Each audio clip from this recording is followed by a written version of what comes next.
Hello! This is a follow-up video, my last video, where we were just using the default ADB shell to make our phones vibrate. I had two comments from two viewers, Alan, SLNC, that says Aliens Incorporated. Yeah, just realized that. And Martin Parker, and they both point out that in my video, when I'm in my phone, so I'm ADB'd in my phone, and I'm in the directory sys class LEDs vibrator, and if I list out the files, last time we were echoing 1 into activate, and that would make the phone vibrate for just a quick little instance. They point out that there's a file right here called duration, and I've actually been playing with it. If I cat it out now, it says 0, but if I was to echo 1000 into it, because it's thousandths of a second into duration, and then I was to echo 1 into activate, again, you probably can't hear that. I'm going to put my phone right on the microphone here, and I'm actually going to set up the duration.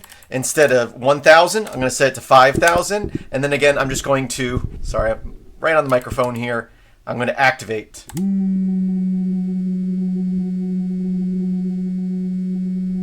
So that's a 5-second duration. So you can set the durations in thousandths of a second, and then just echo 1 into activate to make the phone vibrate. And that's how you can vibrate your phone using a shell script with the default ADB shell. Now again, you do need to be root to access these files, because if I was to just, let's see, exit out of root and clear the screen, I'll move into that directory and it tells me permission denied, so I can't get into that directory to activate that. There are other ways. I'm pretty sure that Termux has options to vibrate the phone and do a, if you're going to do stuff, Termux is a great way to do it. My point of these videos is to show you how to do it on a minimal system, just using the default shell on ADB and basically BusyBox. But yes, thank you for those commenters, those viewers that pointed that out to me. Again, sometimes you don't see everything, and I say to people all the time, read the screen, because lots of times the answer to what you're looking for is printed. Sometimes there's error messages and people don't read the error messages and they're like, what's wrong? It's like, well, read the message. I should have been reading all the files in that directory. So